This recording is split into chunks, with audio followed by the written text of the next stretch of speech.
Peace, joy, love, blessings, money, happiness, all of those things that we all can use a little bit more of, right? I am checking in with you, power people. I have been feeling drawn to really connect in this way with you through YouTube and through the World Wide Web a lot lately. And it's been a blessing to get the feedback and hear you say, Tama, thank you for that message. It moved me, it touched me. So I am here to get you turned up. All right. I am reflecting in this small break that I'm giving myself in my hustle and bustle of the day. And so often we can find ourselves in a thought pattern where we are looking for all of the reasons why we can't do something. We'll put on that victim hat right away. Oh, I'm tired. Oh, it's so hard. Oh, there's not enough money, there's not enough resources, people don't like me, there's not enough support, or I always have this obstacle. And in one of the videos that I recently did for the world, I mentioned that obstacles need permission slips to exist in your life. An obstacle has to be perceived. So, what I wanted to focus on here is giving you clear indications on how you can identify where you're having energetic blockages in your lower chakras and what thought patterns correlate with those blockages. So, we're just going to focus on the lower chakras for now. Maybe in a part two, we'll focus on the others. But as a holistic practitioner that focuses on womb wellness and womb care, I'm always drawn to the lower chakras first, and then we make our way up. But let's deal with the root chakra today, okay? Let's deal with that survival of the fittest kind of mentality, that fear-based mentality, that, oh, I don't think I'll be able to eat kind of mentality. Those things are indications that your root chakra needs some work and some attuning. Other things that show up for women are blockages in your sexuality. There's not enough pleasure in your life. You can't orgasm. You can't enjoy your sex. You can't fantasize anymore. Things have gotten mundane and boring. That's an indication that your root chakra needs some work. The other thing that women will often find is shifts in your menstrual bleeding pattern. Sometimes it will disappear. Sometimes it will be excessive bleeding nonstop. Sometimes it is very painful.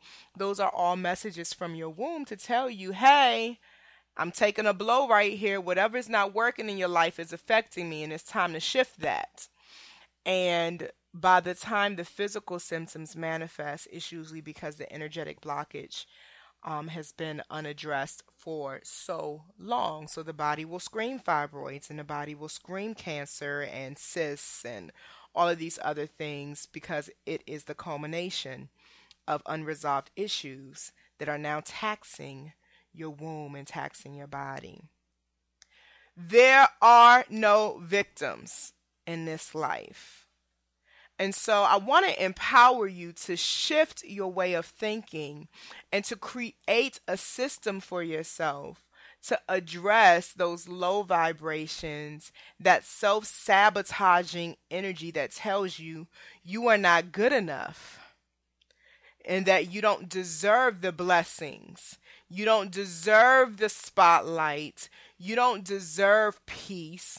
And some of us have gone so long in this sick pattern of thinking that when we have an opportunity to experience peace, we have opportunities to create what we need to get to the other side of it.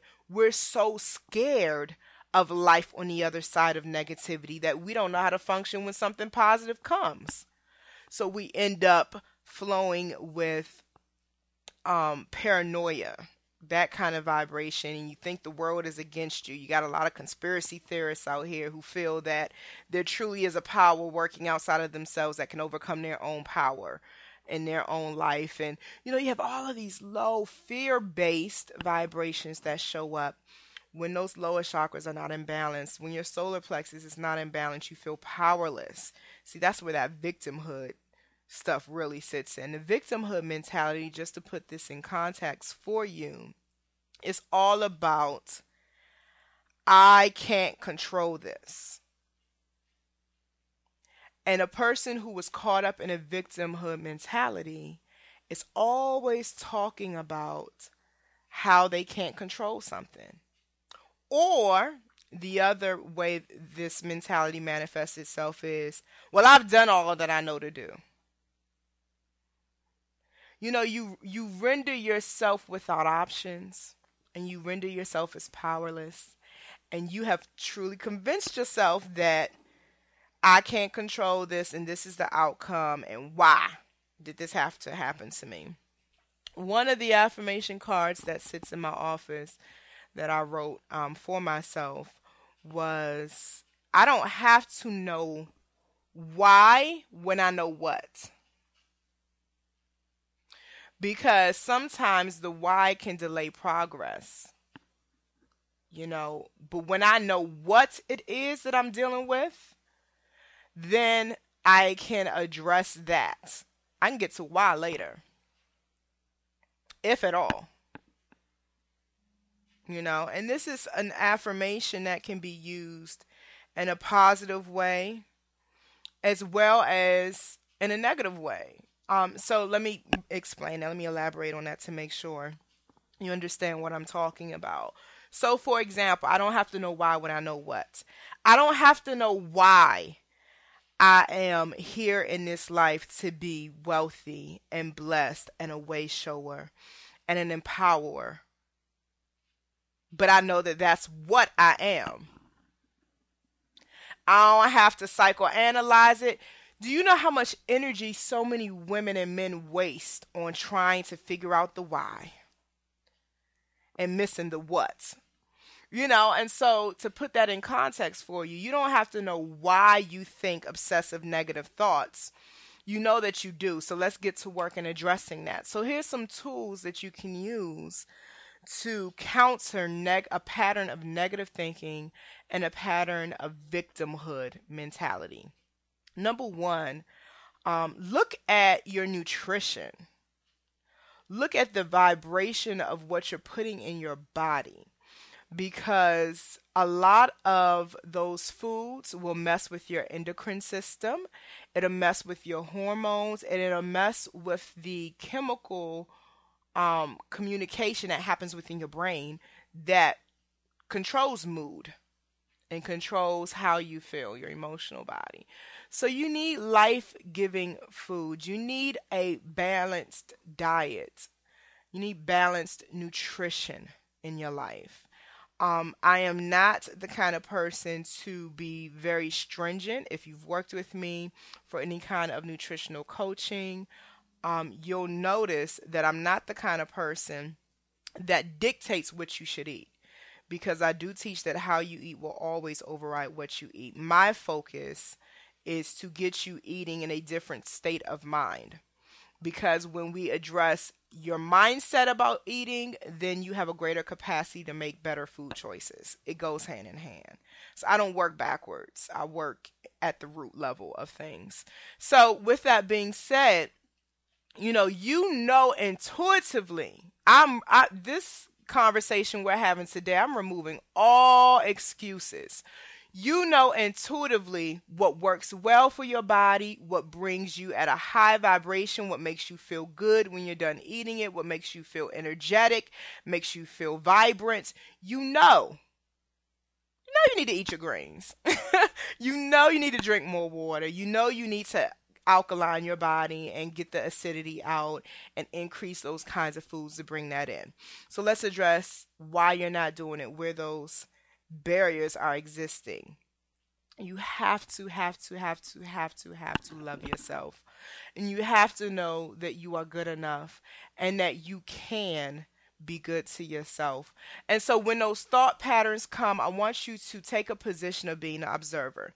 Step outside of yourself, start doing some food journaling, start, becoming observant of the thoughts. What triggers the poor food choices? Is it stress? Is it a work day where you're working 9 to 5 and spending 4 hours a day in traffic, and you didn't pack any snacks? You didn't prepare for a day like that. And so you find yourself grabbing what's closest to you to eat. Another trigger could be something or someone angering you. Someone says something on Facebook, or you post something that you're real passionate about and nobody likes it and you feel some kind of way. There's all kinds of triggers that we have. Pay attention to that. So nutrition is important. Look at what you're eating. The other thing that I want you to be mindful of to address a pattern of negative victimhood types of thoughts is your senses.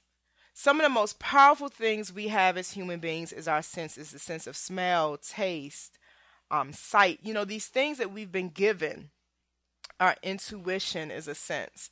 So, for example, if you know that you're more of a visual person, that you respond intensely to visual stimuli, then create vision boards. Create a wall of affirmation, something that you can look at or something you can keep on yourself, so that when you become aware of the negative thought pattern playing through your mind, you have something right away to interrupt it, that you can start canceling it out with. Okay? If you're more of a person that responds to sound therapies, have your playlist, you could call it your empowerment playlist, where whenever you are feeling discouraged, this is what you turn on. And I'll tell you, I have several different empowerment playlists depending on what vibration I'm dealing with.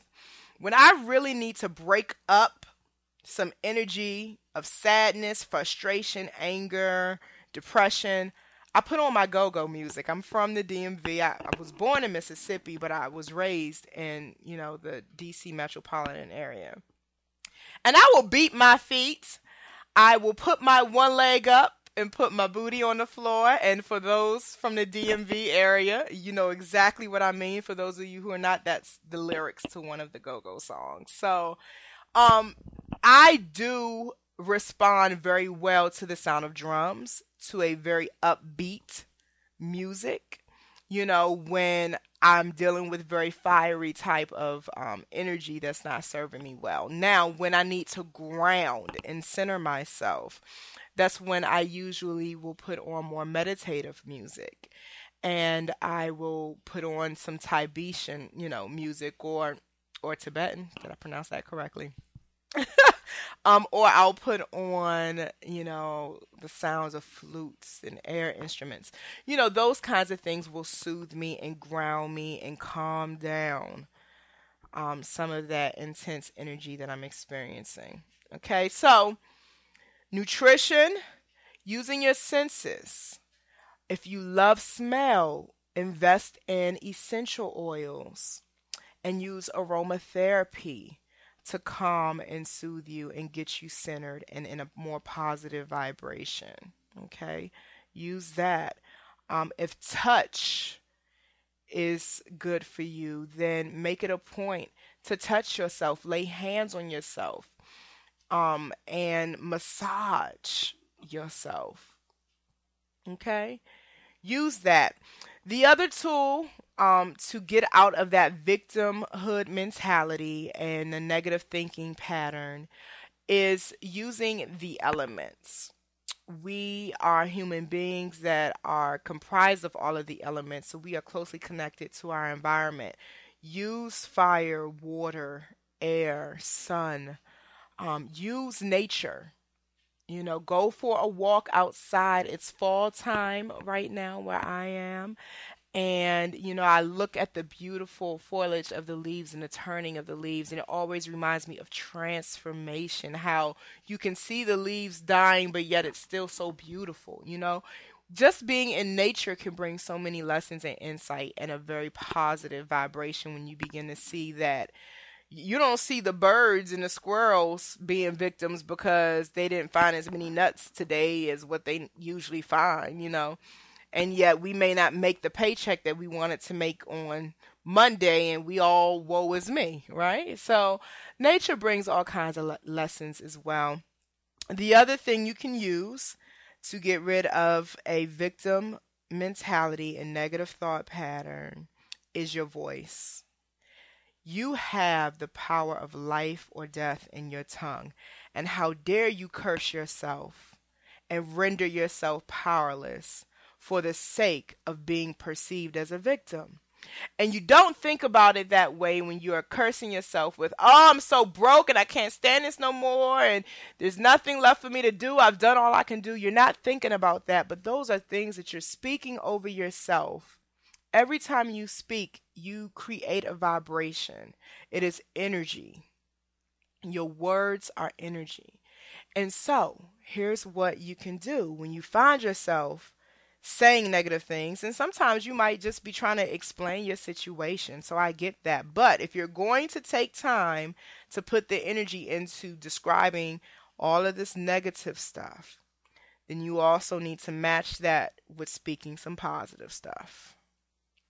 I cancel things out all the time. I'll call my friends and say I just need to vent some things out, but then I cancel it out. I will never just leave that negativity out there lingering. I will say, but despite all of that, I am this and I am that, and I will speak positive affirmations. I will overcome, and I will, to cancel out the vibration of the negative, raw emotion that I was feeling.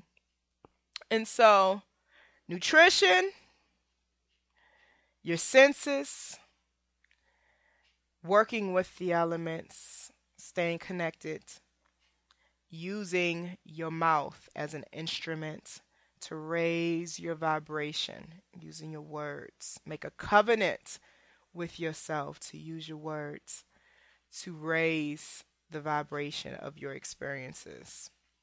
Those are tools to help you address that victimhood mentality and the pattern of negative thinking.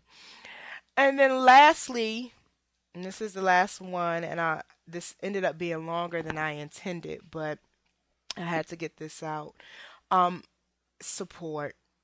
When you know that you're in over your head and you're just having a really challenging time working through the other tools, that's when you lean on your support system. Call someone, ask them for prayer, ask them for support. Go to a priest, a priestess, get a head cleansing, get a ritual done to cleanse your aura and balance your chakras. Go and invest in some Reiki and a womb sauna session because, and I know it sounds like a plug or commercial, but when women come in here and they get in the sauna, it is a cosmic manifestation space. We are opening portals to manifest what they need, and every woman leaves feeling like she got something that she needed and that her life will be different and will evolve because she's connecting to the power of her womb. So these are tools that you have: energy-based medicines, spiritual-based medicines, herbs. There's certain things you can keep in your cabinet to soothe your spirit, to help you get rest if you're not sleeping well because of the stress. Figure yourself out and edify yourself and do the work. You are worth the work. You having peace, having love, having joy, and happiness, prosperity, you being able to master your lessons that you came to this life to master is worth it. So yes, things can get challenging, they can get difficult, but listen, you don't have to render yourself powerless. You don't even have to view those things as obstacles. You can decide that they're tools to be used as a foundation to help you grow. So I want to provoke something in you today. I hope that this information was helpful. And I hope that it inspires you to push yourself beyond your perceived limitations and to realize that you are powerful enough to heal yourself. You are powerful enough to create the life that you want to live. So, with that being said, I'm going to end it here and let you get back to your day. Go ahead and hug yourself. Be good to yourself. Feel good. Take a deep breath. Take in the information and say, okay, I'm ready to shift some things in my life today. All right, blessings for those of you who are connected to the womb sauna and our movement to let the womb be heard and transform every single woman's life in this world. Thank you. Thank you for your support. Thank you for spreading the word, and you help so many people learn about our movement, and I'm grateful for that. Thank you for sharing the information and all of the things that I put out. And for those of you who may just be connecting to some of what we have out there, I want you to visit our website at thewombsauna.com. Join our email distribution list. Stay connected. We have wonderful things coming out, especially through this winter and the upcoming year. We have some great things that are going to enhance your life and keep you in balance between your mind, body, and spirit. Much love to all of you. Peace.